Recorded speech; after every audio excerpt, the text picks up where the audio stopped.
kutangaza kwamba ni tarehe 13 mwezi wa 12 mwaka 2025 ndio itakuwa tarehe ya kutoa tuzo hizi.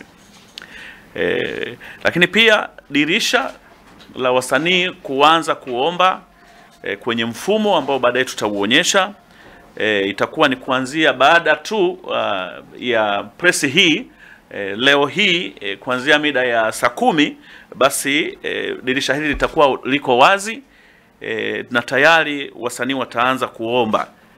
Najua mtaniuliza tena utaratibu ukoje, kwamba ni wasanii mwenyewe anakwenda kuomba kwenye kipengele husika kwamba anaomba kushindania kwenye kile kipengele. Hapa ndo mambo yanakuwa mengi. Msanii haombi sema bwana mimi hapa nimeachwa. Nimeachwa, lakini kila msanii atakwenda kufungua akaunti yake na atakwenda kuomba.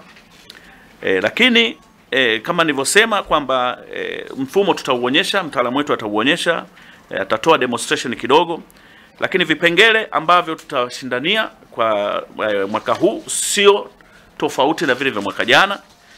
Mwaka jana tulikuwa na vipengele 36 na bado tutaendelea kuwa na vipengele vile kama ambavyo tumefanya mwaka jana. Leteni nyimbo zenye maadili mema. Wekeni pale nyimbo za entertainment. Mtu akiangalia anaburudika. Mtu akiangalia video anasema wow, this is amazing. Ambao umekuwa unaleta hamasa, unaleta sura nzuri ya wewe pamoja na crew yako nzima kwamba bwana mimi ni mtaalamu katika hili eneo. Lakini utusetee nyimbo za uchochezi. Nizungumza habari ya mbili kubwa.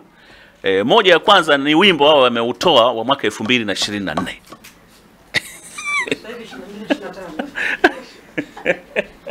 2024. Lakini nyinyi wote ni mashahidi kwamba sisi baraza bana kwenye swala la maadili ni jambo moja ambalo tunaliangalia kwa makini sana. Kwa hiyo wewe usifikiri umetoa wimbo wako tu wa hovyo utaupakia kuombea upate tuzo kwa sababu una views nyingi. Tunasema kazi ya sanaa isimkashifu mtu, kazi ya sanaa isiwe na matusi, kazi ya sanaa isilete uchochezi wa kisiasa, kazi ya sanaa isilete kugombanisha watu, kazi ya sanaa isihamasishe madawa ya kulevya, kazi ya sanaa isihamasishe watu kutumia of course nimesema madawa ya kulevya. Kwa hiyo yote haya tunaangalia katika mkanda zima wa maadili. Kwa kazi kama hiyo haitaweza kupita, na ndio maana tumekuambia kwamba tuna mchakato wa kuweza kuhakikisha kwamba tumepata kazi bora. Ndio maana tunawatumia watu. Nimesema kuna watu wa serikali pia huwa kuna watu ambao wanakuja kuungana na sisi kuhakikisha kwamba hasa hizi nyimbo tutakazozitoa kwa kweli ni nyimbo bora. Na hii ndio maana